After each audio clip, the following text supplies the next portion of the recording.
Welcome to Drive the Daf. Clear, structured explanation of the daily daf in 20 minutes. You can even follow in the car. Sech Shabbos Daf Kuf Chaf Hey is split neatly in half by a Mishnah. The first half of the daf discusses the halachos of kalim, useful objects, which broke, and there is still a little bit of use left in the shards. When is that considered to be useful? When is that not considered to be useful? And when is it muktzah? When is it not muktzah? Of course, it's also relevant to the issue of tamei. When is it broken to the extent that it's useless and therefore it is no longer makabel tuma? Now we'll have the Mishnah, which will introduce to the subjects of when you can take muktzah objects and give them a designated function. Objects which have no function, when can you decide that you're going to use them for something? What do you have to do to give them a designated function in order to make them not muktzah anymore? So first of all, the daf we have seen so far has a machlokes between Rabbi Yehuda and Rabbi Meir. If you have a broken object, what do you need to do in order for it to, what needs to be the situation in order for it to stay useful and stay functional? According to Rabbi Meir, it has to still perform any functions to be useful for anything, even covering a bottle or a pot or something. And according to Rabbi Yehuda, it has to perform some part of its original function. So the Gemara here is going to have three examples of three things which break that are still functional, and the third one will be a lengthy discussion. So first of all, the Gemara has somebody by the name of Bar Hamduri who says, in the name of Shmuel, that if you have certain fibers that fell off a basket, it's still functional. The Gemara says, why? Rava says, Bar Hamduri, explain it to me, because the basket itself is used for covering dirt, which you would want to use to cover up other filthy things on Shabbos, and these shards of the basket, these strands which broke off the basket, are still useful for covering dirt or other things like that. Now, it's not really a basket, it's more like a mat, it seems, and it's useful for covering the floor. That's what it's main use for. Okay, the next thing is a talus. This is talking about a talus used for a mitzvah.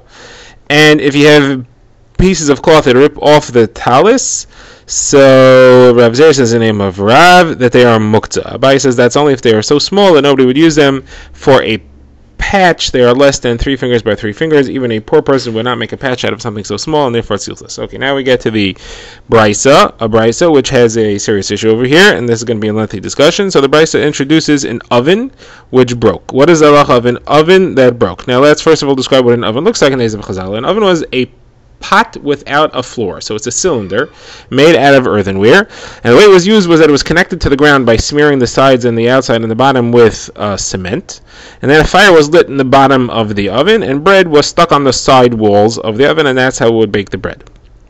Now, this brisa says as follows.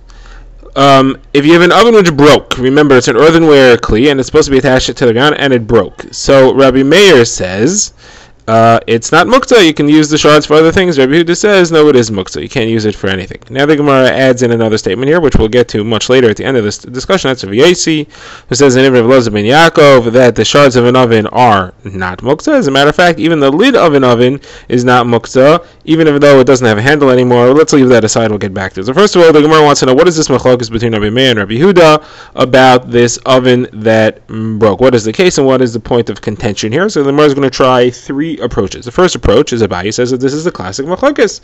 It's talking about a case where you can't use the shards for any baking or cooking function, but you can use it to cover up a pot. So Rabbi Meir says, listen, if you can't use it, if you could still use it for anything, it's still functional. It's not muktzah. According to Rabbi Yehuda, no, it has to do something baking related. It can't, and therefore it becomes forbidden.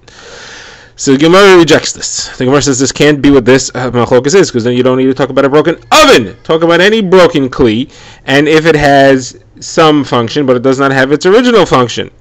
So this has got to be talking about something else. So therefore, the Gemara comes up with a new explanation here, and it's Rava. Rava says we are talking about an oven which is not attached to the ground. It's an oven that you want to use without attaching it to the ground. How could you do that? Simple. You have a hole in the ground. You have a pit, and you wedge the oven into the top of the pit so that it's suspended over the hole, and now you can light a fire in the bottom of the hole. So it's not attached to the ground, and this is what the machlokes is about. We have a Mishnah elsewhere which brings a similar machlokes. When you have an oven which is not attached to the ground, is that considered to be a functional, finished, useful oven or not?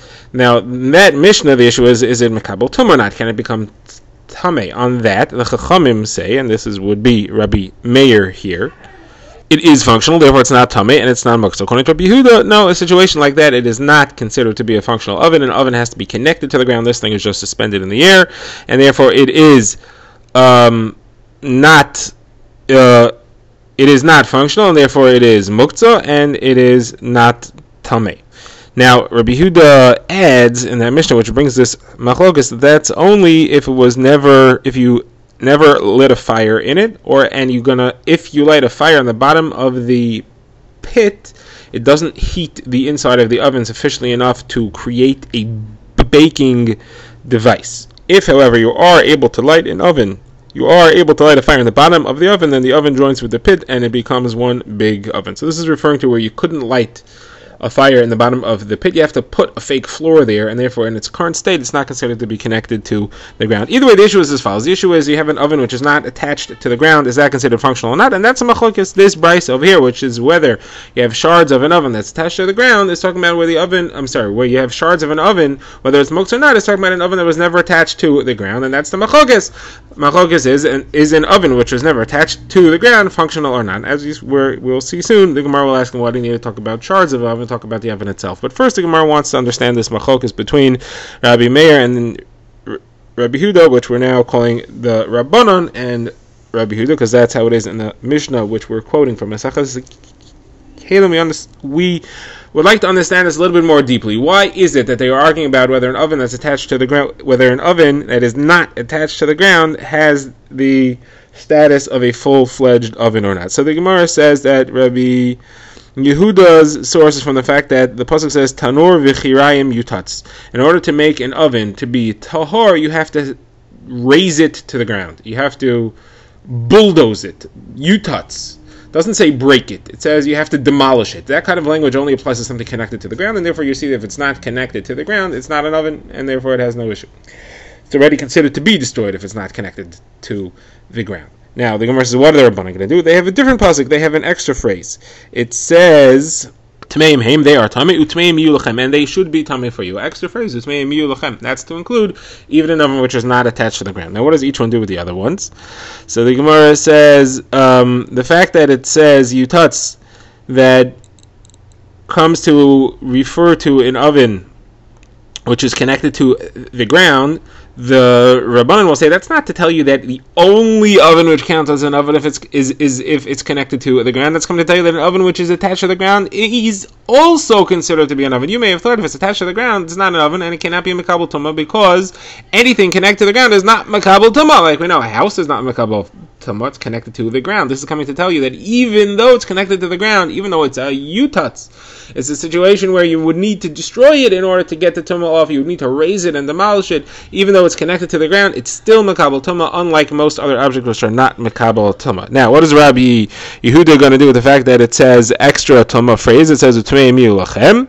So the Gemara says that's the teacher of the halacha Rabbi Yehuda B'Shmuel, who says that if this oven was already lit once, already had a fire burning in it, then it's going to be tamei. You don't have to worry about the fact that it's not connected to the ground. As a matter of fact, even if it's hanging from a camel's neck and it's not useful as an oven at all, it's still okay, because you once had a fire burning in it, and therefore it is considered to be an oven no matter what. The Gemara points out that Ula says that even the Rabbanan would agree to that.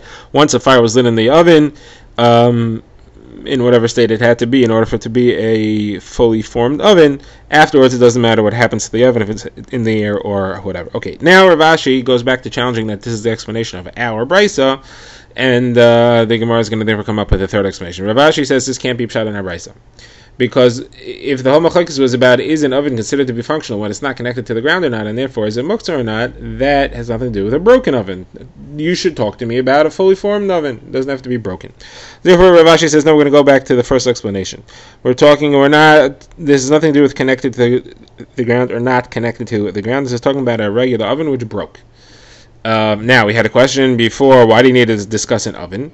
Because here, this is referring to a specific level. These shards are useful for baking bread lying flat. Okay, the shards are concave enough that you could fill it with a dough, lie it flat, and put it in the coals. That's not how ovens are meant to be made. Ovens are meant to be standing upright, and the dough is standing vertically, stuck to the wall of the oven, and it bakes like that. So this is not really done the right way. It is somewhat of a type of baking, but it's not real baking. So does that count as doing part of your real malacha? So now Rabbi Yehuda says, listen, you don't need all this. If you ask me, as long as it's a shard of anything and it has any use, you can use it as a pot cover, it's okay. But I personally think that this is Rabbi Meir, I personally think that Rabbi Yehuda, you should agree with me and you should say that this would be Talmei and not a muktzah, even according to you, because it does have a use.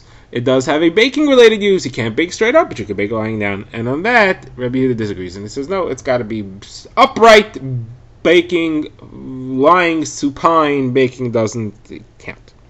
Okay, now the Gemara refers to the last statement in the Brisa, which was Rabbi Yosi quoting Rabbi Elazar ben Yaakov, who says that broken shards of an oven are not muktzah, and even the cover of an oven is not a muktzah, even if it doesn't have a handle. The Gemara says Ravina says that we actually keep this halacha in Masa Mechasia, the city of Mechasia. They hold onto oven lids even though they don't have a handle because they're paskening like Rabbi Elazar ben Yaakov. Now we begin the next Mishnah, which discusses in what circumstances are you allowed to use a formerly muktzah object. What can you do to a muktzah object to make it have a new assigned use so that now it's considered to be functional? Like if you have a rock and you want it to become a cover for a barrel.